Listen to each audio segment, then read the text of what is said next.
Chapter 18.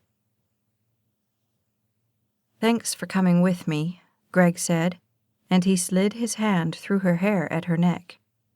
"You're welcome." Maggie's gaze wouldn't fall from his. She knew he was going to kiss her, and for the first time, she wasn't running. When his lips found hers, it wasn't melting she felt so much as just gratefulness for him being there.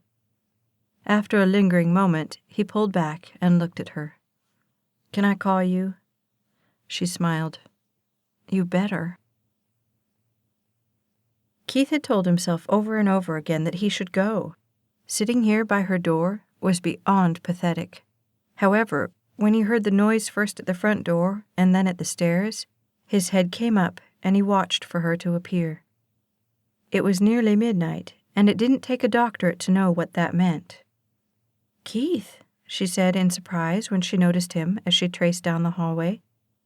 "What are you doing here?" He looked up at her as his heart broke for how beautiful she was. "Waiting for you." She glanced worriedly at the doors. "Are they asleep?" He nodded. "You didn't have to wait. Inez could have kept an eye on them." "It's okay." He didn't get up. In fact, he didn't move. "Did you have fun?" She stopped, and after a moment she let herself to the floor against the opposite wall. "Yeah, did you?" He tried to smile. "Izzy's sweet. Peter said his prayers." She nodded, but her gaze didn't leave his face. Finally, he looked at her. "So, are you going to see Greg again?" He tried not to let her hear the shattering of his heart. Her gaze fell from him to her skirt. "He said he'd call me, but you never know what that means. You know how guys are." Yes, he did. He knew exactly how guys were. Keith looked at her, and for all the screaming in his head, he couldn't foist his disaster of a life onto her. "He'll call. Greg's a smart guy." He sighed. "So, are we going to church tomorrow?" She smiled slightly. "If you're up for it." It sounded like heaven. I wouldn't miss it. Keith was back at the mansion the next morning before they had even finished breakfast. "Good morning." Bright and cheery, he sounded so different than the night before. "Good morning to you," Maggie said. "You get any sleep?" "Keith!" Isabella squealed, throwing her hands out to the sides. "Izzy!" Keith said, mimicking her. He walked over and gave her a big hug. Maggie eyed him, worried for reasons she knew, and some she couldn't quite figure out. "You're early." "I couldn't stay away." Church was wonderful as usual. To Keith, the only bad thing was when the service was over. His talk with Inez had brought more memories of his mother back. In a strange way, he had purposely forgotten even those things that he loved about her. He wondered about that as they drove home. "What do you remember about your parents?" he asked, not to make her feel uncomfortable, but because he needed to talk to someone who understood. Maggie narrowed her eyes as if she was watching the memories on a fuzzy screen. "Weird things, mostly. Like how my dad liked to smoke a pipe, but my mom wouldn't let him. How my mom put her hair up in a ponytail when she cooked. And my dad always slammed the back door, so we knew he was home. It's strange what you remember." "Yeah." He let himself get lost in memories of his own, most so obscure he could hardly catch hold of them. She looked at him across the Dodge seat. "Why do you ask?" His gaze stayed on the road because he couldn't bear to look at her just at that moment. "Keith?" She sounded so worried. All he wanted to do was put her at ease. However, he couldn't get any words out to do that. He ran his knuckle under his nose to keep the emotions from coming to the surface. He shook his head one way and leaned his head to the other. "Does it ever go away?" Maggie's heart was ripping in two from the anguish on his face. He was trying so hard to hide it, and yet it was right there. What? Missing them. He let his wrist down onto the steering wheel hard. Crud. I'm sorry. I wasn't going to drag you into this. Her gaze never left him. Well, I'm in this, so you might as well tell me. The fact that he never looked at her told her more than she could ever have seen in his eyes. He shook his head again, but only barely. My mom died when I was 12. 12? Her breath slid away from her. Oh, Keith, I'm so sorry. The smile wasn't really a smile, and his gaze never left the road. It's not your fault. Maggie was so focused on him, it was like the rest of the world had dropped away. What happened? It took him more than a second to get the words out. Car wreck. She moaned as her ache mixed with his. They went on a trip one weekend, and she never came back. It was like the only thing I had left was the memories. The funeral? I don't remember much about any of it. I think I only went to the funeral. Besides that, I stayed with Inez. That surprised her. Inez? Our Inez? Yeah, that was back before Dad knew about the wonderful world of nannies. In fact, I don't know that he really cared too much what happened to me or who was taking care of me. He sniffed, and Maggie could tell he was embarrassed by it. They are what got me through it, the staff, but mostly Inez and Ike. It was like taking a whack with a hard tree branch, but Maggie absorbed the pain and kept her focus on Keith. There was so much pain there, so much he wasn't saying, so much she wondered if he had ever said.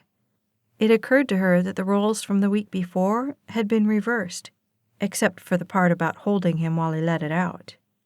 Knowing she wanted him to feel as safe as she had felt, she reached across the seat and ran her hand down his soft gray cotton shirt. His arm was solid underneath. He always looked so stylish when he wasn't work dirty. It was a dichotomy she was only now beginning to understand. I don't know how much choice they really had in the matter, Keith said, continuing as though if he stopped, he might break down. I was a pretty attention-hungry kid. Inez would get me ready for school, and the second I got off the bus and changed, I was down at the stables with Ike. For all the animosity Maggie had toward Ike to that moment, she knew then that she would never be able to hate him in the same way again. What about your dad? Keith snorted. What about him? He was never here, and when he was, all he did was tell me everything I was doing wrong. And, believe me, that list got longer every time he got the chance to use it. Vehemence seeped into his tone. I hated him. He hated me. So we just stayed out of one another's way as much as possible. With apprehension telling her she must be out of her mind, Maggie's gaze fell and then slipped back up to him. Is that why he was so mad last week? For the first time, Keith's gaze came over to her. Oh, you noticed that too, huh? It was kind of hard not to. For a single second, his face let that go through it. Then he tossed it off as if it meant nothing to him. I'm just sorry you got in the middle of it. Maggie smiled. It was worth it. Surprise jumped to his face. Her glance slipped into the back seat. The kids had a great time at your place. She considered the foolishness of telling him, but she'd come this far and she wasn't about to step on him like his father had. She let her gaze trail to his face. And I did too. That brought an actual smile to his face, but it was melancholy and poignant. As they turned into the gate, he nodded. I'm glad. Although Keith wanted to stay with her all day, he knew that wasn't possible. The jockey was coming at 2 to take Dragnet through a simulated 2:00 start. They didn't have much time to get him ready, 1 month, so Keith left Maggie with the kids and the car seats in the front door of the mansion. He heard Inez come in from the kitchen just as he escaped out the front door, and he was glad for the timing. It wasn't a stretch to think the maid had her theories about him and Maggie, and he didn't want to hear the innuendos and implied understanding. Inez didn't understand, and the less chance he gave her to act like she did, the better it would be for his heart. Nonetheless, a piece of him stayed right there at that door, with the kids, and with her. And something told him it always would. "I called the realtor," Dallas said on Monday night, and Keith braced for the coming storm. Her voice was cutting and sarcastic. "Thanks to you, that house sold. I cannot believe you let that perfect house slip through our fingers because you're busy." Anger bit into him. "I am busy, Dallas. I know that surprises you, but it's the truth." "Well, I'm not swimming in extra time here either, Keith, but I've gotten everything I'm supposed to do done. Why do I feel like you don't even care about us anymore?" He was spinning through the accusations. "There are other houses. Maybe there's something better." "Better? But that's not the point. The point is, this one was perfect, and because you were too lazy to make a phone call, now it's gone." "You know, you could have made that phone call as easily as I could have." "Do you know how much I have to do? I've got graduation in 3 weeks, finals, I'm studying for the boards, I'm trying to plan a wedding from 3,000 miles away, and you're not helping my stress level." The anger dissipated, mostly because he knew she was right. "Look, I'm sorry, Dallas. Really, I am." He hadn't been concentrating on the wedding or Dallas or anything else in the real world. True, thinking of the wedding brought a tightness to his chest that he couldn't adequately explain, but still he was the groom-to-be. He'd better start acting like it. "Listen, I'll make up for it. I'll find another house, even better than that one." "And where are you going to find this better-than-perfect house?" "I'll make some calls. Surely that wasn't the only wonderful house in Houston." "Well, don't make it too close to Houston. I don't want to live in the city. "Not too close." "And I want a pool, and at least 3 bedrooms, and an office." The list was pushing him deeper into the cushions. "And the kitchen needs to be state-of-the-art. I'd like 2 sinks if possible, and granite cabinets. Oh, and state-of-the-art appliances, and no fake wood floors either. If you get wood floors, I want them real wood." At least she wasn't picky. "I'll make some calls tomorrow." Keith wasn't sure where his week had gone by the next Sunday. Basically, it had disappeared into a dark well of looking at houses and trying to get some work done. The work wasn't so bad. The houses were another story. Bedrooms, bathrooms, backyards, floor plans, financing. It was enough to give a monk a migraine. During the day, he burned up the phone lines. At night, he burned up the modem. He had looked through so many virtual tours, his head felt like it was still spinning. On Sunday, he'd had enough looking. He needed some peace. Showing up on a cold call to the mansion wasn't the best idea in the world, but he didn't have much of a choice. Besides, even if his parents nixed the idea, at least they would know the church thing was his idea and not Maggie's. He rang the doorbell, knowing that just walking in would be a mistake. Inez opened the door. Keith's nerves jumped to the surface. "Hi, is Maggie here?" Slowly, Inez surveyed him head to toe, and her getting Maggie was less than certain. "Who is it, Inez?" His father's voice boomed through the entryway. The maid turned. "Is Keith, sir." Uh-oh, not good, not good, not good. Keith wanted to disappear. If the earth opened up and swallowed him, that would have been kind. His father appeared at the door, and his eyes hardened as he gazed at his son. "I didn't know we had a meeting today." The breath Keith tried to take in didn't get to his lungs. Instead, it lodged at the top of them, making it impossible to talk. I was wondering if Maggie and the kids wanted to go with me to church." The middle of his father's eyebrows narrowed. "Church? Why?" Because I was going anyway, and..." He glanced out to his pickup and wished he had never thought of something so absurd as to come get her. "But that's okay. I can go alone. I'm sorry, it was just a thought." He started to turn, hoping he could get out of here without a yelling match. "Were you planning to take them in that thing?" his father asked, indicating Keith's pickup with a nod. Keith turned back. "Well, yeah, it'd kind of be a long walk otherwise." The joke fell like a pancake under an army boot. However, his father examined him without rebuke. "Inez, page Ramon. Have him bring the car around front." The middle of Keith pitched forward. "The car?" "If you're going to go, you might as well go with a real driver." How his father could give such backhanded assistance, Keith wasn't at all sure. Inez came back.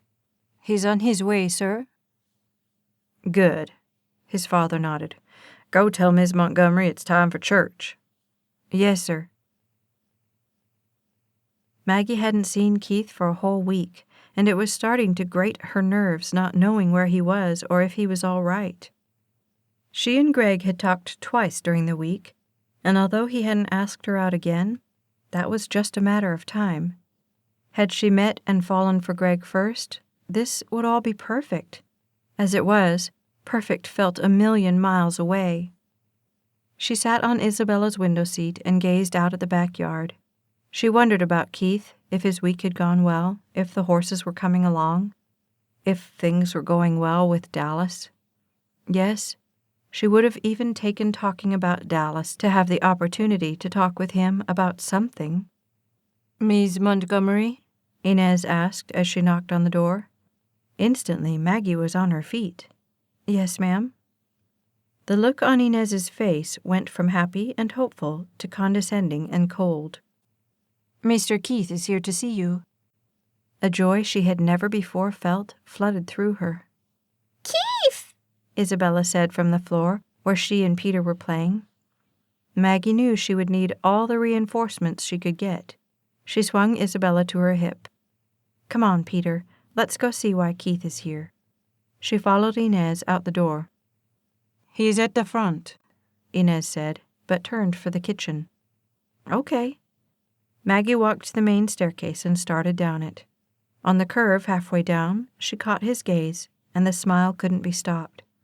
However, she had to keep it as professional as possible, because Mr. Ayer was standing there watching. "Hi. Inez said you wanted to see me?" "Hey," Keith said. "I wondered if you wanted to go with me to church." He seemed subdued and hesitant. His hands were behind his back, and his head was down more than it was up. "Oh, I don't—" She glanced at Mr. Ayer. "I don't know if the children—" "I've called the car, Miss Montgomery," Mr. Ayer said. "If you would like to take the children to church, I think that would be acceptable." She looked from his father to Keith and back again. "Are you sure you don't mind?" The saddest but almost not there smile she had ever seen met her. "I think it would be good for them." The Dodge was one thing, the limo was quite another. Maggie helped Peter strap in while Keith got Isabella settled. When both children were ready, Maggie sat down on the plush seat that faced backward, and Keith sat next to her, although at the far other end of the seat. He buckled in and then tapped the dividing door. The car rolled out. This was beyond anything Maggie had ever expected. She wasn't made to ride in limos. She wasn't even made to stand on the street corner and watch a limo drive by. Limos weren't a part of her world. However, the thought slid through her that they were how Keith had grown up. That thought stabbed into her as it illuminated in brilliant colors why they could never be together. Nonetheless, she was sure he was enjoying this chance to exhibit his status in the world. After all, wouldn't everyone? Keith hated this. With everything in him, he hated this. In fact, if he would have thought of it, he would have told her he would meet her there. This was like wearing a big sign across your forehead. "Hello, hate me because I'm rich." He tried to quell the crawling shame, mostly because he didn't want to spoil this ride for Maggie. She was staring out her window, surely thinking how far she had come in the world. His gaze drifted over to her silhouette. She wasn't looking his direction, so he let his gaze linger there, watching her. She could even make a limo ride bearable, and for him, That was a stretch. He wanted to ask about her week and the kids, but it was clear she was lost in her own thoughts, so he kept his own to himself. Maggie followed Keith, who held Isabella, up the steps and into the church, wishing it didn't feel like everyone was staring. Their arrival out front had been less than ordinary, and now it was as if everyone in the church was glancing at them, whispering, wondering who they were. Maggie hated the attention, but they were here, so she had to make the best of it. With Peter's hand in hers, she stepped into the bench, and Keith followed her in. Her heart stifled the breath from her when he was once again by her side. There was something about standing next to him, something so familiar and yet exciting just the same. He didn't look at her even when the service started, and that worried her. They stood there together, yet separate, joined by the children, and yet not. It was a strange space in life to occupy. By the time the sermon started, Keith knew with everything in him this was a total mistake. He felt the gazes on them even if he didn't look around to actually see them. Worse, his mind kept going to how right this would feel if he could let himself think that. Her by his side, saying the words and seeming to guide their little group through the prayers without effort. He couldn't explain it, and after a while he stopped trying, if for no other reason than every time he tried, he kept coming to the same conclusion, and it was a conclusion he liked but could never make happen anyway. In complete frustration with himself and everything about his miserable life, he anchored his attention to the preacher. Somehow, Keith knew he had to find something else to think about, or his mind was going to get so tangled it would never work right again. "The pots," the preacher began. "6 pots set off to the side. I wonder if we have ever really thought about those pots. Here's Jesus at a wedding. His disciples are there. His mother is there. And as the wedding progresses, they have run out of wine." Oh, terrific, Keith thought, shifting in his seat. We come to church, and they're going to talk about getting drunk. This is exactly what Maggie needs. Not to even mention me. We shouldn't have come. I knew we shouldn't have come.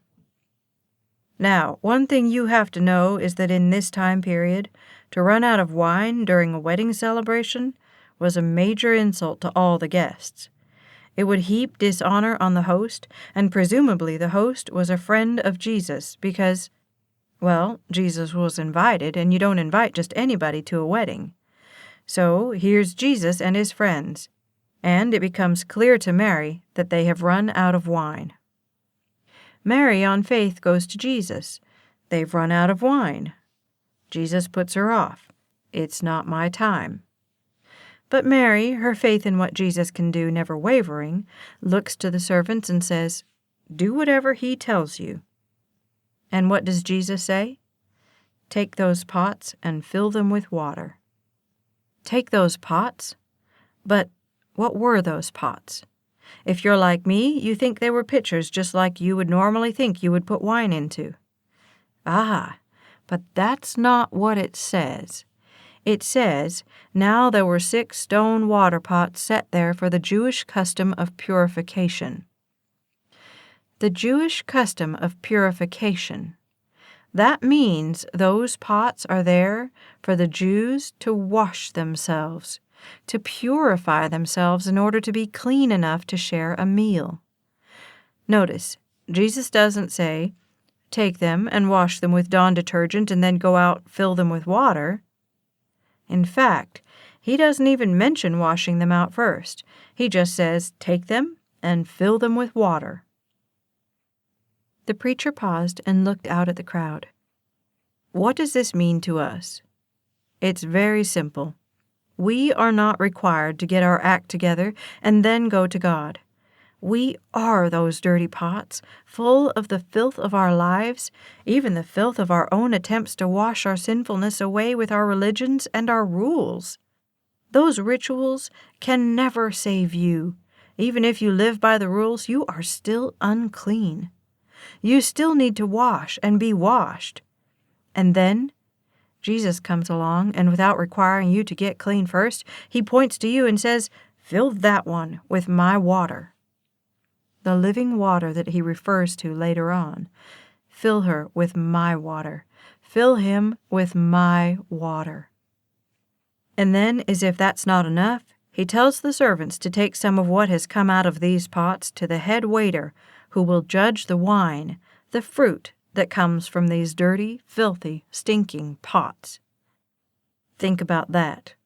All these people have washed themselves in these pots, and now these servants are going to take what they know was water only minutes before to the ultimate judge to seek his approval to share it with others.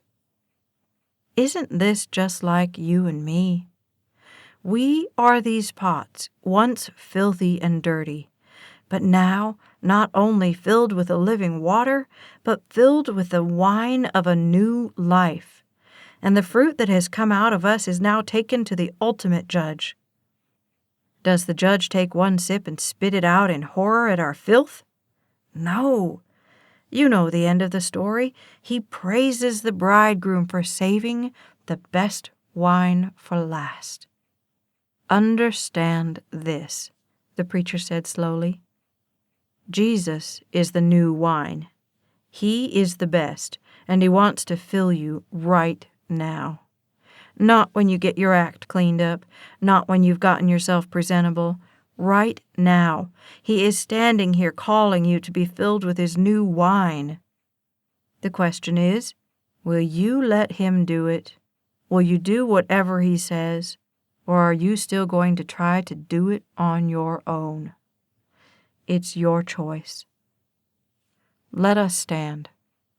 Keith could hardly move, and even when he did, it felt like someone else moving him. How many years had he known he was not good enough? How many hours had he spent beating himself to a pulp because he couldn't be what his father wanted? How many hours had he spent first trying to escape through a bottle and then hating himself for being so weak? The guilt was crushing. The deep understanding that he could never, ever measure up was like a 1,000,000-pound weight that he labored to carry every day.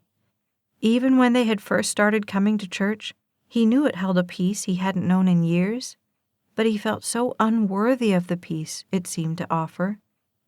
Now, as he stood fighting to breathe, he realized he was one of those water pots. He was filthy and dirty and vile.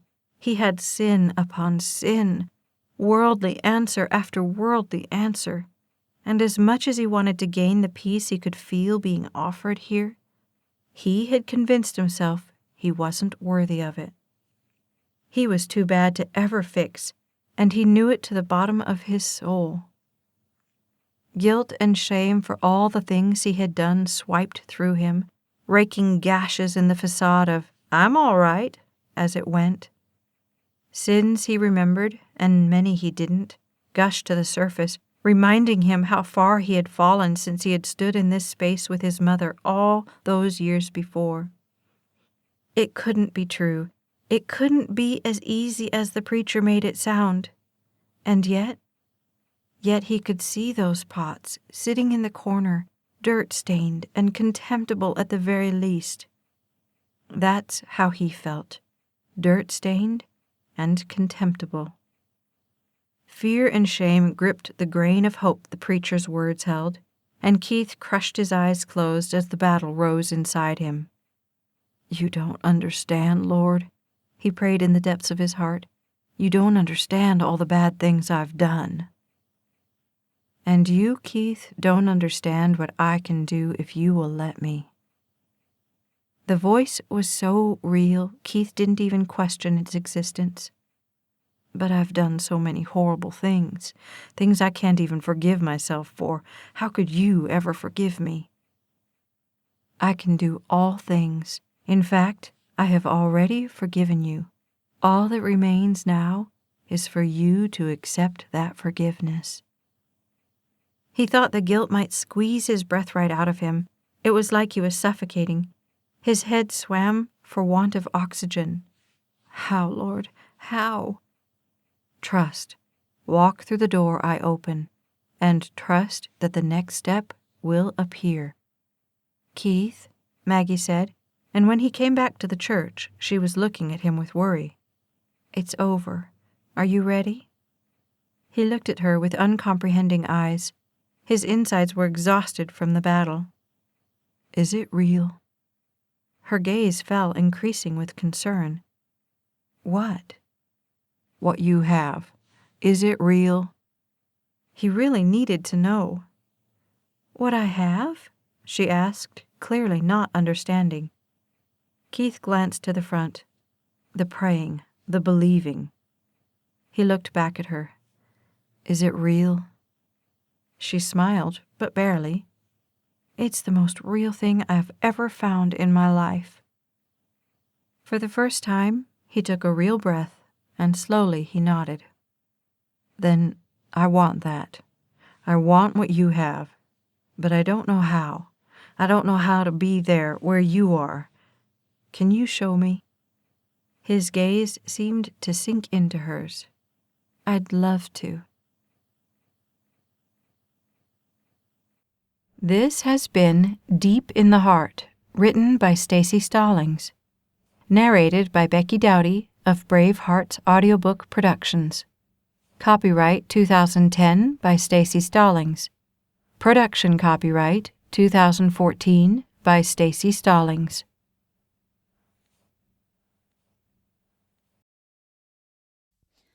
Like and subscribe to the Staci Stallings YouTube channel so you never miss a second of the story.